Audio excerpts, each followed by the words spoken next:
Guys, നമ്മൾ കൊല്ലത്ത് അമ്പലത്തിൽ പോവാണ്. അമ്മാമ്മയെ വെയിറ്റ് ചെയ്ത് മമ്മി ഇവിടെ കിടന്ന് ഉറങ്ങുന്നു. അപ്പോൾ നമ്മളുടെ കാറ് പാർക്ക് ചെയ്തിട്ടിരിക്കുകയാണ് പാരിപ്പള്ളി ജംഗ്ഷൻ്റെ സൈഡിൽ. അമ്മാമ്മയ്ക്ക് വെയിറ്റ് ചെയ്ത് ഇറങ്ങിപ്പോയി ഇനു കുട്ടി. മമ്മീനെ നമുക്കൊന്ന് വിളിച്ചു വെക്കാം.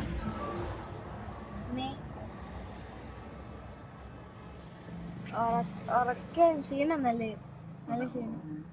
രാത്രി ഇന്നലെ ഉറങ്ങിയില്ല. രാത്രി കുറേ നേരം ഉണർന്നൊക്കെ ഇരുന്നു. രാവിലെ 5 മണിക്ക് എണീറ്റല്ലേ. ക്ഷീണം. അമ്മമ്മ വരുമ്പോഴത്തേക്ക് എന്നെ വിളിച്ചാൽ മതി കേട്ടോ. ഓക്കെ, ഇതാണ് നമ്മുടെ വ്യൂ. സൈഡിലൊരു വന്മതിൽ, ഈ സൈഡിലൊരു ചിക്കൻ കട. ഹലോ ഗെയ്സ്, കുറച്ച് നേരം ഞാനൊന്ന് ഉറങ്ങിപ്പോയി. രാവിലെ 5 മണിക്ക് എണീറ്റതാണ് ക്ഷേത്രത്തിൽ പോകാൻ വേണ്ടി. അപ്പോൾ ഉറക്കം ശരിക്കും കിട്ടിയില്ല.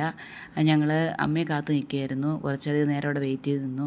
ഞങ്ങൾ കൊല്ലത്തുള്ള അമ്മയുടെ കുടുംബക്ഷേത്രത്തിലോട്ട് പോവുകയാണ്. മുളങ്കാടകം എന്നാണ് ക്ഷേത്രത്തിൻ്റെ പേര്. അപ്പോൾ വഴിയൊന്നും എനിക്കറിയില്ല. ഞാനിങ്ങനെ ഡ്രൈവ് ചെയ്യുകയാണ്. അമ്മ വഴിയൊക്കെ പറഞ്ഞു തരികയായിരുന്നു. അതിലേ പോകണം. അങ്ങനെ ഞാൻ എന്തായാലും നമ്മൾ ഏകദേശം കൊല്ലമൊക്കെ എത്താറായി. കുറച്ചധികം ദൂരം ഉണ്ട് കേട്ടോ പോകാനായിട്ട്. എന്തായാലും ഞങ്ങൾ ക്ഷേത്രത്തിൽ എത്തിച്ചേർന്നു. നല്ല ഭംഗിയുള്ള ക്ഷേത്രമായിരുന്നു കേട്ടോ. ഞാൻ ആദ്യമായിട്ടാണ് ഈ ക്ഷേത്രത്തിൽ വരുന്നത്. എനിക്ക് വളരെയധികം ഇഷ്ടപ്പെട്ടു. ക്ഷേത്രം കാണാൻ തന്നെ നല്ലൊരു ഐശ്വര്യമായിരുന്നു കാണാനായിട്ട്. ചെറിയൻകീഴ് ശാർക്കര അമ്പലത്തിൻ്റെ ഒരു ലുക്കായിരുന്നു അമ്പലം കാണാനായിട്ട്. ഞങ്ങൾ അമ്പലത്തിലൊക്കെ കയറി തൊഴുതു, പ്രാർത്ഥിച്ചു, അർച്ചനയൊക്കെ കഴിച്ചു. ശേഷം അമ്പലത്തിൽ നിന്ന് ഇറങ്ങിയപ്പോൾ കഞ്ഞി കൊടുക്കുന്നുണ്ടായിരുന്നു അമ്പലത്തിൽ. അപ്പോൾ രാവിലെ ഒന്നും കഴിക്കാത്തതുകൊണ്ട് നല്ല വിശപ്പായിരുന്നു. ആദ്യം കഞ്ഞി കുടിച്ചിട്ടാവാം ബാക്കി കാര്യം കരുതി അമ്പലത്തിൽ നിന്ന് ഇറങ്ങിയിട്ട് നേരെ ഞങ്ങൾ കഞ്ഞി കുടിക്കാൻ പോയി. അപ്പോൾ നല്ല വലിയ പയറിട്ടുള്ളൊരു കഞ്ഞിയായിരുന്നു. നല്ല ചൂട് കഞ്ഞി, നല്ല നാരങ്ങ അച്ചാറും കൂടെ കിട്ടി. ഞങ്ങൾ 3 പേരും ഒരു സ്ഥലത്തായിരുന്നു. അടുത്ത് തന്നെ ഇരിക്കാൻ സ്ഥലമൊക്കെ ഉണ്ടായിരുന്നു. അമ്പലത്തിൻ്റെ ഇരിക്കാൻ വേണ്ടി കെട്ടിയിട്ടേക്കുന്ന കുറച്ച് ഭാഗങ്ങളുണ്ട്. അപ്പോൾ അവിടെ ഇരുന്ന് നമ്മൾ നല്ല കഞ്ഞിയൊക്കെ കുടിച്ചിട്ട് കുറച്ച് നേരം ഒന്ന് അമ്പലമൊക്കെ ചുറ്റി കാണാമെന്ന് വെച്ചു. അപ്പോൾ അടുത്തായിട്ട് തന്നെ അമ്പലക്കുളം ഉണ്ടായിരുന്നു. നല്ല ഭംഗിയുള്ളൊരു കുളമായിരുന്നു.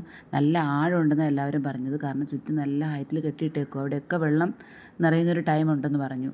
അപ്പോൾ ഞങ്ങൾ കുറച്ച് നേരം അമ്പലക്കുളത്തിലൊക്കെ നിന്നിട്ട് ഞങ്ങളങ്ങ് കയറി. അമ്പലത്തിൻ്റെ മുറ്റത്തായിട്ട് തന്നെ ഒരു കൂവള മരമുണ്ടായിരുന്നു, കൂവളം. അപ്പോൾ ഞാനത് കൂവളം ആയിട്ടാണ് കണക്കാക്കിയിരിക്കുന്നത് ഇത്രയും നാളും. എന്തായാലും അത് കൂവളം തന്നെയാണ്. ശിവക്ഷേത്രത്തിലൊക്കെ നിൽക്കുന്നത് ഞാൻ കണ്ടിട്ടുണ്ട്. അപ്പം മോൾക്ക് ഞാൻ പറഞ്ഞു കൊടുത്തു, ഇതാണ് മോളെ കൂവളം എന്ന്. അപ്പോൾ അവൾ ആദ്യമായിട്ടാണ് കാണുന്നത് കൂവളം. അപ്പോൾ അതിനുശേഷം തന്നെ അടുത്ത് ചേർന്നതിനൊരു കാവുണ്ടായിരുന്നു. ഞങ്ങൾ കഞ്ഞിയൊക്കെ കുടിച്ചതിന് ശേഷമാണ് കാവിലേക്ക് പോകാൻ വന്നത്. നല്ല ഭംഗിയുള്ള കാവ്, വലിയൊരു കാവായിരുന്നു. കുറേ ചുറ്റിക്കാണാനും നടപ്പാതയൊക്കെ കെട്ടിയിട്ടുണ്ടായിരുന്നു. അപ്പോൾ എല്ലായിടും കണ്ട് നമ്മൾ അവിടെയൊക്കെ നിന്ന് കുറച്ച് ഫോട്ടോസും കാര്യങ്ങളൊക്കെ എടുത്തിട്ട് ഞങ്ങൾ അവിടെ നിന്ന് പതുക്കെ ഇറങ്ങി. അമ്പലത്തിൽ നിന്ന് ഏകദേശം ഒരു 10-11 മണിയായിട്ടുണ്ടായിരുന്നു. അപ്പോഴേ അമ്മ പറഞ്ഞു, നമുക്കിത് തിരിച്ചു പോകുന്നത് വന്ന വഴിയെ പോകണ്ട, നമുക്ക് തീരദേശ റോഡുണ്ട്, അതുവഴി പോവാം.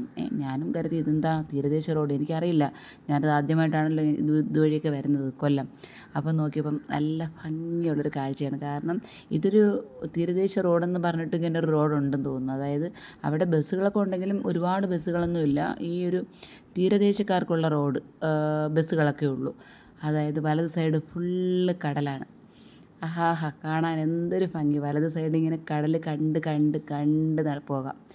ഞാൻ ഏകദേശം ഒരു സ്ഥലത്തെത്തിയപ്പോൾ ഞാൻ അമ്മയോട് പറഞ്ഞു, അമ്മ നിർത്താം, നല്ല ഭംഗിയുള്ള സ്ഥലം കണ്ടപ്പോൾ അങ്ങ് നിർത്തി. വണ്ടി ഒരിടത്തോട്ട് ഒതുക്കി ഞങ്ങൾ ഇറങ്ങി. നല്ല വെയിലുണ്ടായിരുന്നു, നല്ല കാറ്റും ഉണ്ടായിരുന്നു. അപ്പോൾ ഞങ്ങൾ അവിടെ നിന്ന് ഇറങ്ങി. അപ്പോൾ എന്താ അദ്ദേഹം പറഞ്ഞ്, അദ്ദേഹത്തോട് ചോദിച്ചു ഇത് ഏതാ സ്ഥലം എന്ന് ചോദിച്ചു. പറഞ്ഞു എന്താ ജൊന്ന കടപ്പുറം അങ്ങനെ എന്തോ ആണ് പറഞ്ഞത് കേട്ടോ. എനിക്ക് ശരിക്കും കൊണ്ട് ഓർമ്മ കിട്ടുന്നില്ല എന്താണെന്ന്. അദ്ദേഹത്തിനെ ചോദിച്ചപ്പോൾ അദ്ദേഹം പറഞ്ഞു ഇങ്ങനെ എന്തോ ഒരു പേരാണ് അദ്ദേഹം പറഞ്ഞത്. ശരിക്കും എനിക്കറിയത്തില്ല. നിങ്ങൾക്കറിയാമെങ്കിൽ നിങ്ങൾ കമൻറ്റ് ചെയ്തോളൂ കേട്ടോ. എനിക്ക് ശരിക്കും അദ്ദേഹം അങ്ങനെ പറഞ്ഞേട്ടോ ഓർമ്മ. എന്തായാലും കുറച്ച് നേരം ഞങ്ങൾ കടപ്പുറത്തൊക്കെ ഒന്ന് ചുറ്റി കണ്ടു. പക്ഷേ നല്ല വൃത്തിയൊന്നും ഉണ്ടായിരുന്നില്ല. കാരണം ഇവിടെ അതൊരു ഹാർബറാണല്ലോ. അപ്പോൾ അതുകൊണ്ട് മീൻ പിടിക്കുന്ന ആ ഒരു സ്ഥലം ആയതുകൊണ്ട് തന്നെ വൃത്തിയൊന്നും ഉണ്ടായിരുന്നില്ല. അവിടെ ഇറങ്ങി നിന്ന് കളിക്കാനും ഒന്നുള്ളൊരു വൃത്തിയൊന്നും ഉണ്ടായിരുന്നില്ല. വെള്ളത്തിലൊന്നും നനയാനും ഉള്ള ക്ലീൻ വാട്ടറൊന്നും അല്ലായിരുന്നു ആ ഭാഗത്ത്. പക്ഷേ എന്തായാലും കുറച്ച് നേരം അവിടെ നിന്നു. മാളുക്കുട്ടി അവിടെ നിന്നൊരു റീലൊക്കെ ചെയ്തു. നിറയും ബോട്ടുകൾ, ഒരു പ്രത്യേക ഇത്രയും ഞാനിങ്ങനെ വന്ന് നിന്നിട്ടില്ല. ശരിക്കും ഇത്രയും ബോട്ടുകൾക്കിടയിലൊക്കെ വന്ന് നിൽക്കുന്ന ആദ്യമായിട്ട് തന്നെ. അതിൻ്റെ ഒരു സന്തോഷം എനിക്കുണ്ടായിരുന്നു. അവൾ ഒരു ബോട്ട് അവിടെ കയറിൽ കെട്ടിയിട്ടിരുന്ന ഒരു ബോട്ട് തന്നെയാണ്. അതിൽ കയറി നിന്നു. അവളതിൽ നിന്നൊരു റീലൊക്കെ ചെയ്തു. കുറേ അധികം മുന്നോട്ട് പോയി. നല്ല കാറ്റുണ്ടായിരുന്നു കേട്ടോ.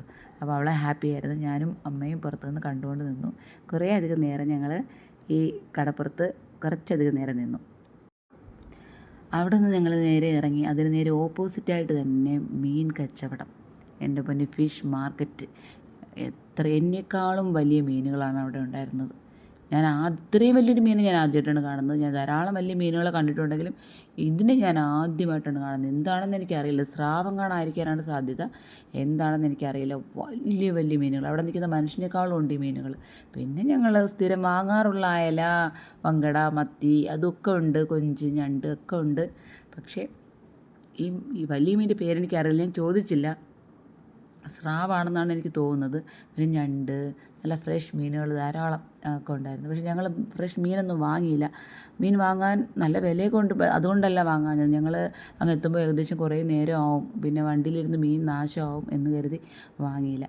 പിന്നെ ഈ പോകുന്ന വഴിയെല്ലാം ഈ കാഴ്ചയായിരുന്നു ഞങ്ങൾക്ക്. വലത് സൈഡ് ഫുള്ള് കടലും, ഇടത് സൈഡ് അവിടെ താമസക്കാർ ചെറിയ ചെറിയ വീടുകൾ കെട്ടി, ചെറുതും വലുതുമായിട്ടുള്ള വീടുകളുണ്ടായിരുന്നു ഈ തീരദേശത്ത് താമസിക്കുന്ന ആൾക്കാർ. അപ്പോൾ ഇങ്ങനെയൊക്കെയുള്ള കാഴ്ചകൾ ഏകദേശം ഞങ്ങൾ ആ കൊല്ലത്തുനിന്ന് കാപ്പിൽ വരെ, അതായത് പരവൂർ കാപ്പിൽ വരെയും ഈ വലത് സൈഡ് ഫുള്ള് കടലായിരുന്നു. ഇങ്ങനെ ഒരു റോഡുള്ള കാര്യവും ഇങ്ങനെ ഒരു സ്ഥലവും എനിക്ക് ശരിക്കും അറിയത്തില്ലായിരുന്നു. ആദ്യമായിട്ടാണ് ഞാൻ ഇങ്ങനെ ഒരു സ്ഥലം വഴി പോകുന്നതും. അതും ചെറുതിലേയും പോയിട്ടില്ല. ഇതിപ്പോൾ എനിക്ക് തന്നെ ഡ്രൈവ് ചെയ്ത് പോകേണ്ട ഒരു ഭാഗ്യം കിട്ടി. പിന്നെ റോഡ് കുറച്ച് മോശമായിരുന്നു. നല്ല കട്ടറും കാര്യങ്ങളൊക്കെ ഉണ്ടായിരുന്നു.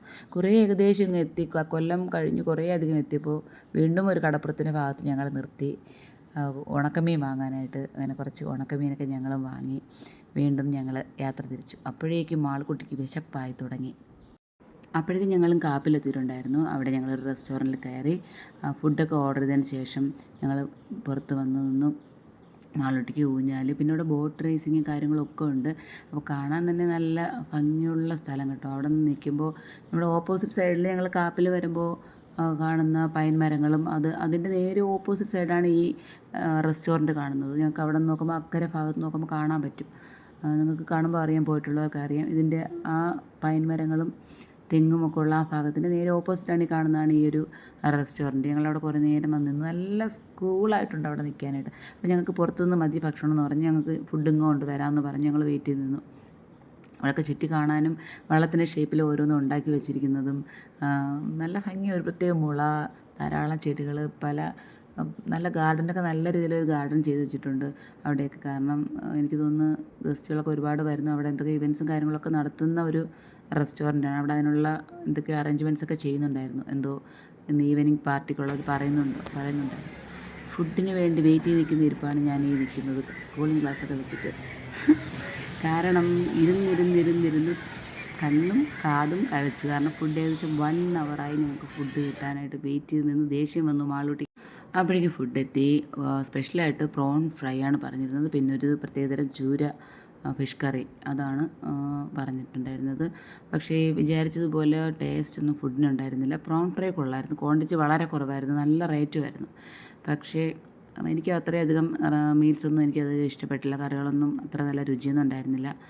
എങ്കിലും കഴിച്ചു. ഒരുപാട് അളവിലൊന്നും കഴിച്ചില്ല. ഞാൻ വളരെ കുറച്ച് മാത്രമേ ഫുഡ് കഴിച്ചുള്ളൂ. കാരണം എനിക്ക് ഇഷ്ടപ്പെട്ടില്ല. അത് തന്നെയാണ് കാരണം. എന്തായാലും തൽക്കാലം വിശപ്പൊക്കെ മാറി ഞങ്ങൾ ഇനി അവിടെ നിന്ന് നേരെ വീട്ടിലേക്ക് തിരിച്ചു.